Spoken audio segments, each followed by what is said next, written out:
Hello and welcome to Man's Model Moments. On my last Temu unboxing, themed around dioramas, one of the kits I chose was this, the Trumpeter 1/35th scale Challenger 2. This is not a new tool, dating back to 2002, but as I wanted to build it for a Ukraine diorama, I thought I'd do a full unboxing and build review for you all here. Under the sturdy top opening box, we have the black and white instructions on top, followed by a bag of paired sprue frames. We then have the separately bagged decal sheet, and it's always nice to see this extra protection for these items. Under that we have another pair of bagged frames, the bagged upper and lower hull halves, the last pair of frames and the turret pieces. With the last remaining items being the two loose single piece rubber band type tracks.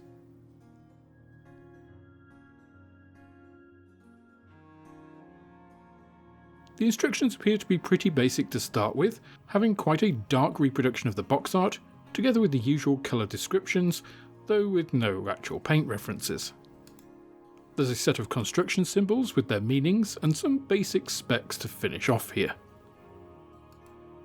Opening the instruction booklet gives us the frame layouts, including the decal sheet. The tracks are shown to be joined by heating tabs on the vinyl, which is all a bit 1970s. Then we get into the construction proper, and these seem very clear, with isometric 3D drawings setting out all the various steps in a familiar and logical sequence, with sub-assemblies called out where required. Overall, these look more than adequate without being anything special.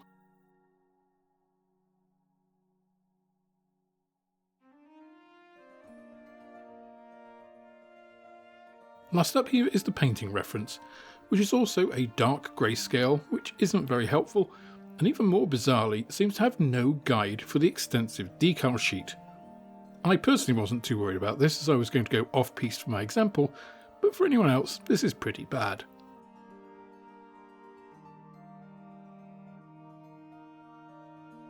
The decal sheet itself, however, looks pretty good. Decals are well printed with good register and colour density, and it's a pretty large sheet for a 1/35th scale AFV. This makes it all the stranger, therefore, that there is no comprehensive guide to them in the instructions. Now, as I mentioned, I'm not going to be using these, so I'll assume they work decently, but let me know in the comments if you've any direct experience with them.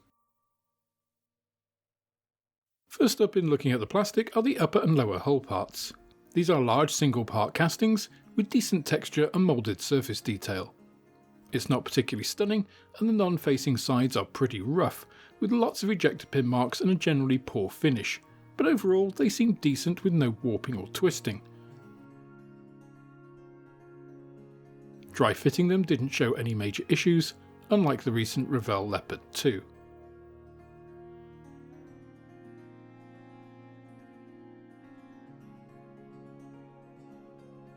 The distinctive turret is likewise moulded in two main parts, with the upper being moulded in surface detail and the lower being little more than a structural blanking piece. Again, dry fitting doesn't reveal any obvious issues, which is a good start.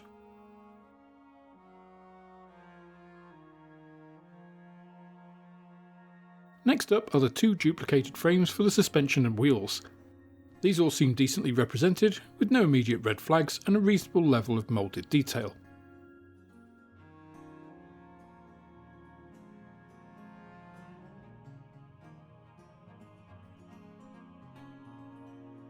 Onto the first of the detail frames, which has the side skirts and main barrel. This is unfortunately split both longitudinally and horizontally, giving 4 main pieces, which I'm really not sure about.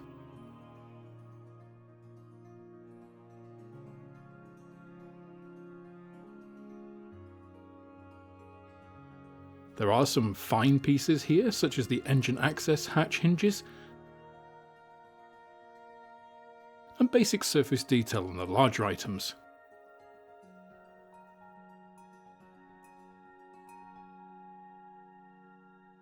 The next detail frame deals mainly with turret items, including the large side bins. There are also a lot of fine grab handles, which you could replace with wire if you so wished. Again, surface detail is okay here, without being anything to write home about. The last frame has some of the stowage and option details, like jerry cans, fuel drums, and machine guns, which do seem to be pretty nicely cast.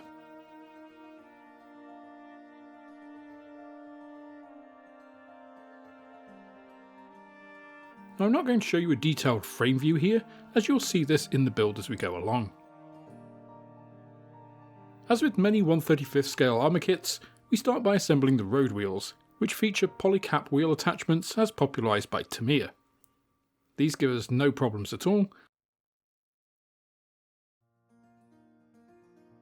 though the separate hubcaps are a little fiddly if you've got larger fingers.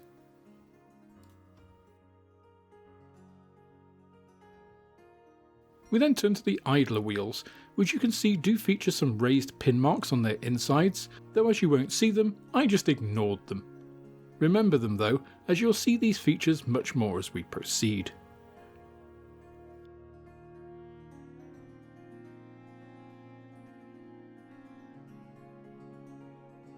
Another thing you'll see a lot in this kit is little plastic shavings from where you've had to clean up the parts.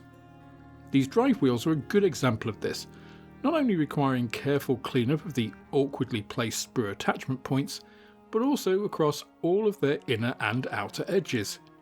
It's not a huge amount and mostly doesn't count as flash, but it's there, it's ubiquitous, and it's too prevalent to ignore. In fact, about 2/3 of the time you spend on this kit will be in part preparation, rather than in actual construction.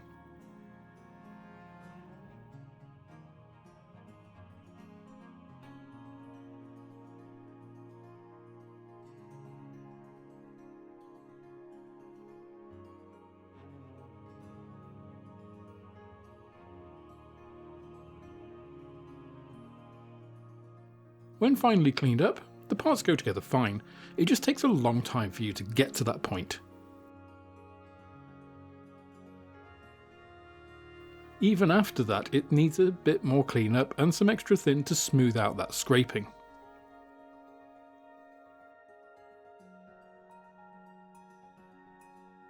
You can see that demonstrated again here on the suspension arm. The small seam, the edges, every single one needs this cleanup treatment, and it gets old fast. There are 3 parts to each of the 6 hydrogas suspension units on each side. That's 32 parts to clean up before assembly.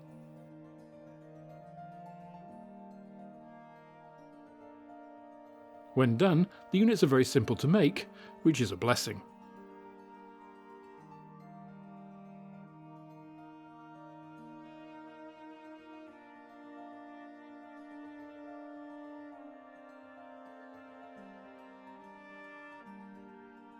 The drive axles cement to the lower hull monocoque here, but are a bit vague in their fitting, so just take some care.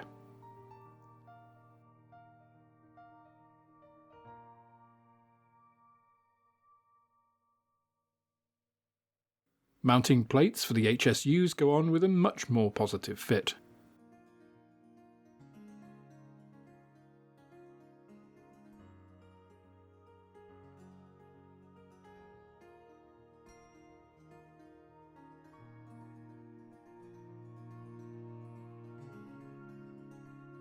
And the track idler mounts also present no issue.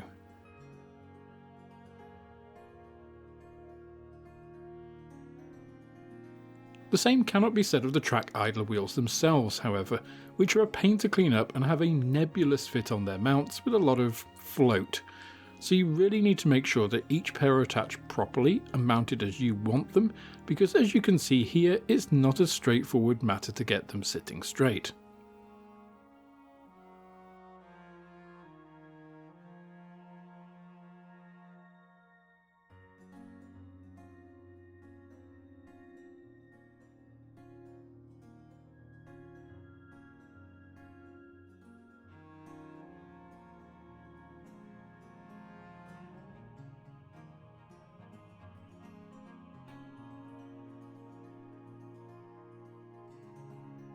The rear track idler is a lot easier, though it's more fiddly as it's just a single piece.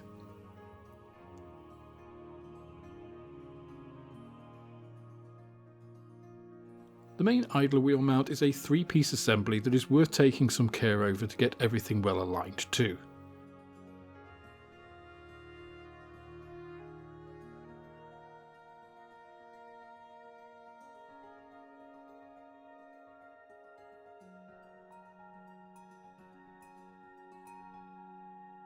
I'd recommend you put the idler wheel onto it before it dries so you can make sure of this, otherwise it's easy to create a toed-in angle on these units.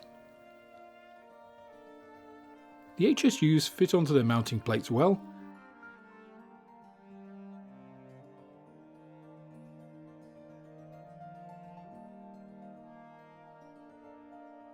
and again I'd recommend adding the wheels before these are set to ensure you get good alignment of your wheels for your track, as it's simple to do at this point, not so much once they're dried. Here I'm just showing you another issue in this kit, the plethora of recessed ejector pin marks, especially on small parts like these.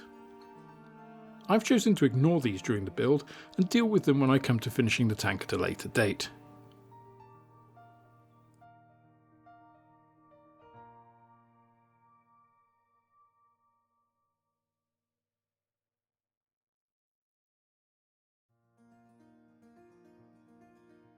Next are the tracks. Although the instructions don't show you actually putting these on, they just magically appear between steps. I found them way too long and had to remove 3 links on the male pin side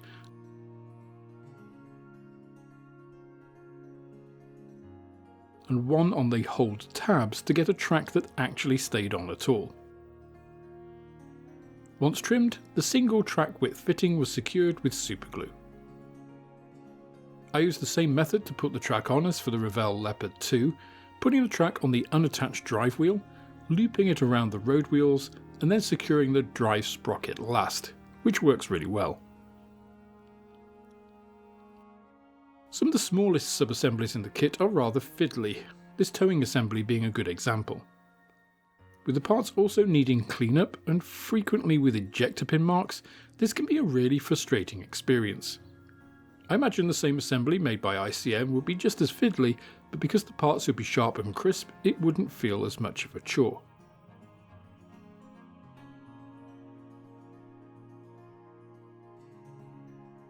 Anyway, we've now progressed on to fill out the rear plate of the tank, which starts with mounting the rear driving lights,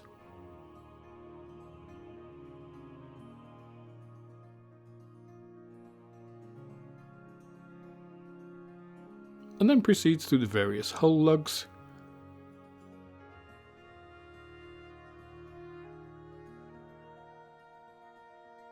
that towing assembly can then be mounted to the rear hull,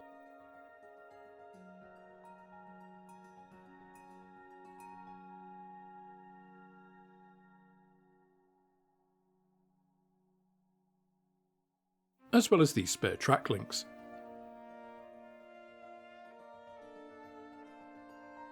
There are a whole bunch of other items to mount here too, including the rear fuel drums. These all have the same hallmarks of the rest of the kit so far, with most of the issues being the extensive cleanup needed on everything. Once on, they do look the part however, meaning we can move on to the upper hull. We start off this process by adding various details. First up, the plethora of engine access hatch hinges, which again take twice as long to clean up as they do to attach, as they simply slot into place.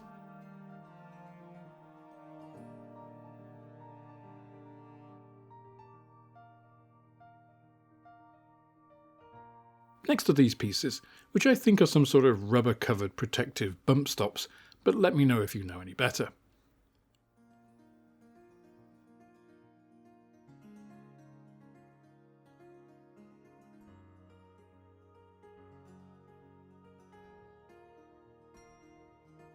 We can then add the engine exhaust side outlets,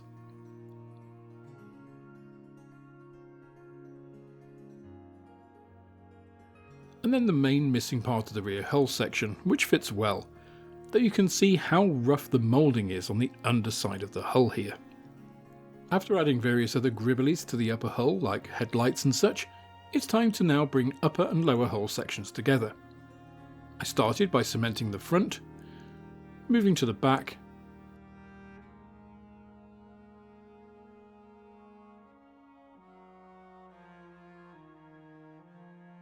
and then dealing with each side in turn.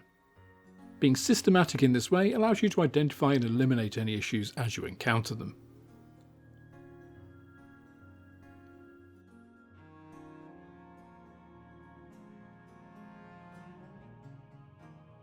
Adding the side skirts before the hull is completely set also allows you to make any needed adjustments, although actually I found this step to be pretty much problem free here.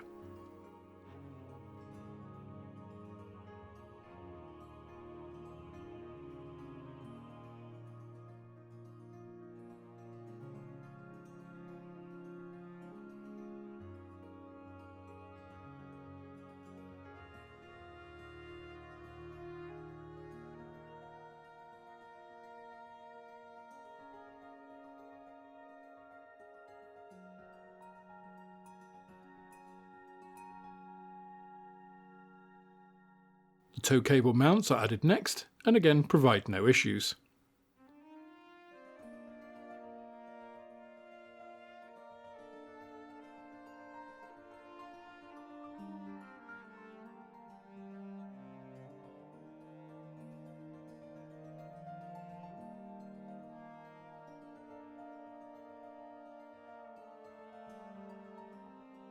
That's not the case for the towing cable locking handles, however, which need to go through the tow cable eyes, which are too small and so need carefully enlarging, after which it's an easy fit.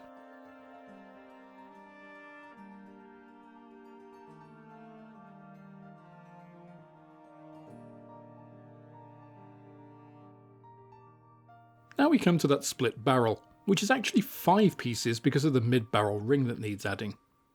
This actually turned out to be a straightforward assembly.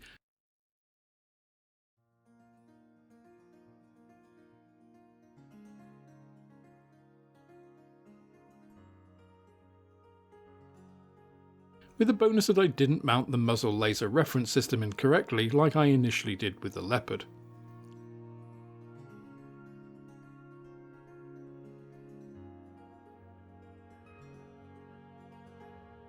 The mantlet mount for the barrel is more of a chore, requiring careful alignment of its pieces with little in the way of referencing for the optical system housings.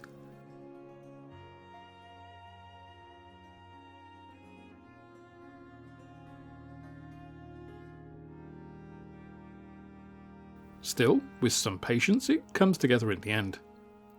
Once complete, the barrel can then be added, and I was a little concerned about ensuring the alignment here, but I needn't have worried too much as it doesn't need much messing about with to get it right. The L37A2 pinnacle mounted GPMG for the loader's hatch can then be made, and this is a really neat little sub-assembly, and this frame's components also needed minimal cleanup, which was a relief.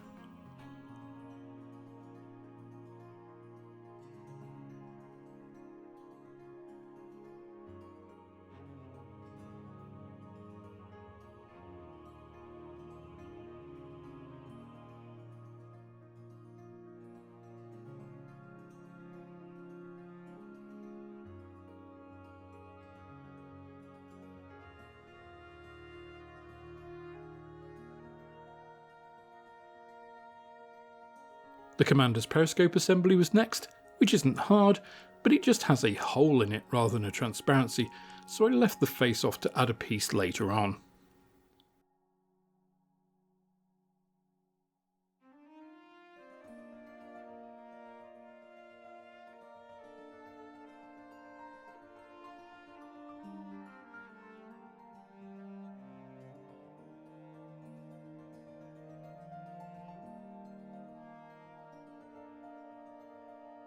It was now time to join up the turret halves together with the mantlet, and here is this kit's real Achilles heel. The turret itself goes together with little issue, though the fit on the lower front isn't great.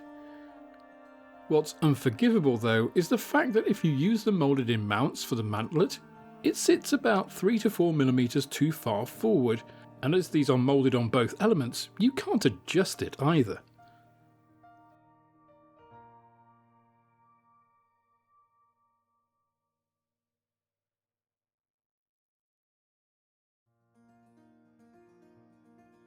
So what you have to do is just cut them off and glue the whole thing in the correct position.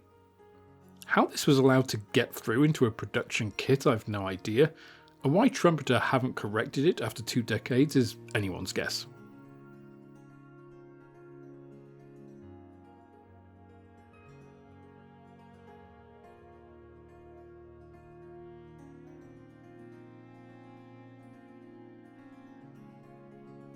Anyway, once done, it all fits with no gaps and looks a lot more like it should.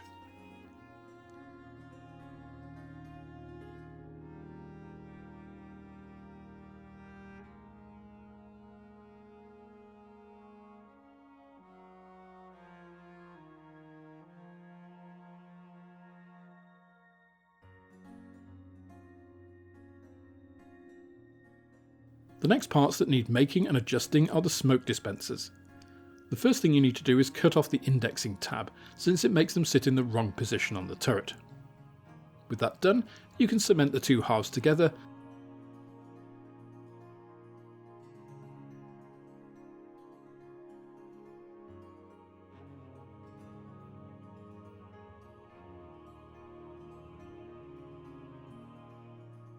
and then it's a simple matter to put them on the mounting plates, which are correctly depicted on the turret front.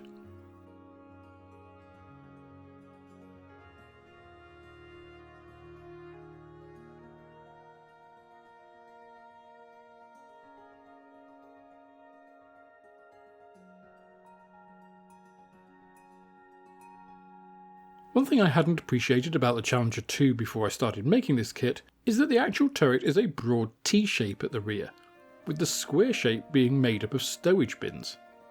This is actually depicted correctly on the Trumpeter kit, so the actual turret rear sides need adding. You can add the loader's hatch mount at this stage, and although there is an option here, it's not well called out in the instructions, so be sure to read those ahead of time.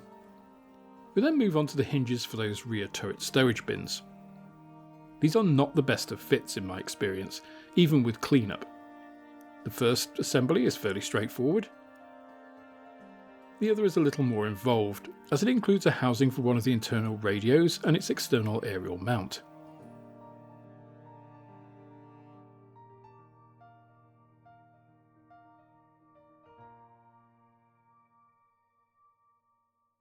The aerial mount itself goes in without a fuss,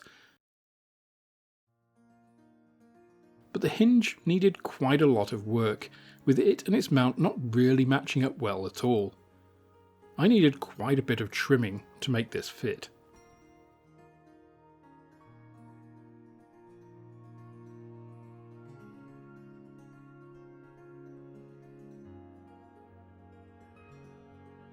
We then get to mounting these hinges, and this is another frustrating part of the build.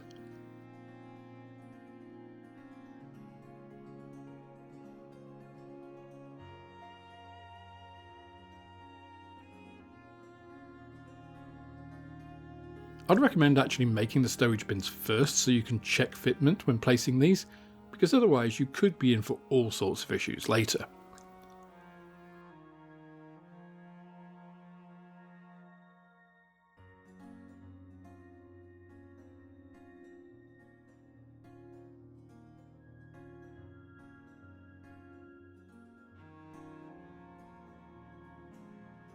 Making up the bins themselves is relatively painless, once you've cleaned up all the parts of course, something that should go without saying at this point.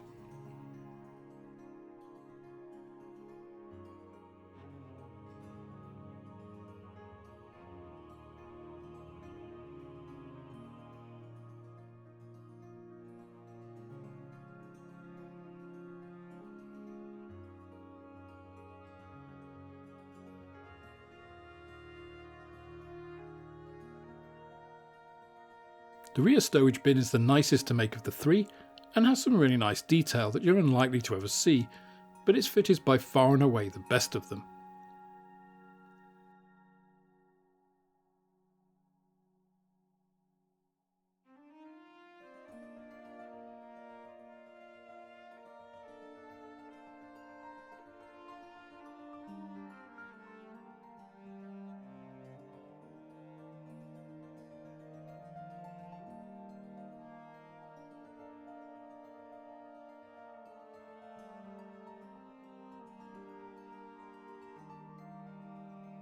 As well as fitting together better than the others, its fitment to the turret rear is also flawless, despite the relatively slim contact points.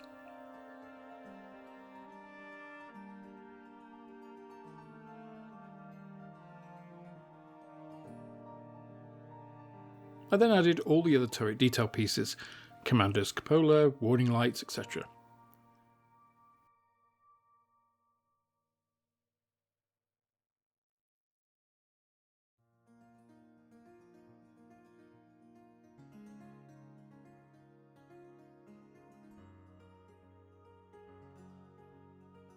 Then it was time to fit the side storage bins. The left side actually wasn't too bad, and it aligned well with both the turret and the rear bin, whereas the right needed me to dock to the hinge section quite a bit to get it to fit. Still, the end is in sight. The turret mates to the hull via the usual cutouts on the turret ring without issue, and we're not looking bad. The last elements I added were the wing mirror mounts.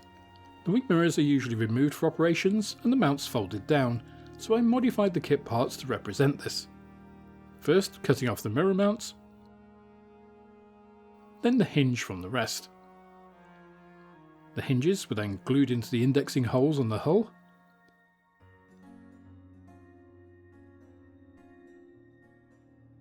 and then the poles glued onto these and the hull in the stowed position.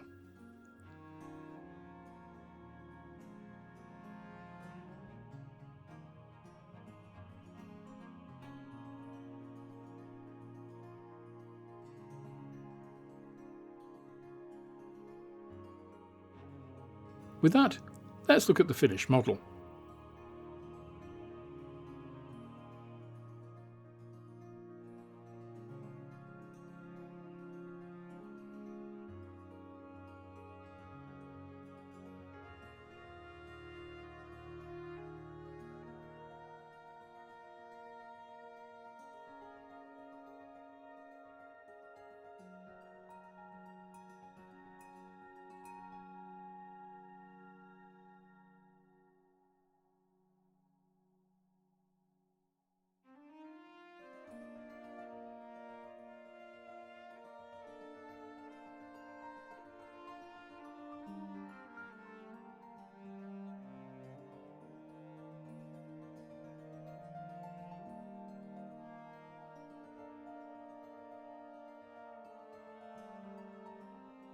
After the ICM boxed Revell Leopard 2, I was looking forward to the Challenger 2.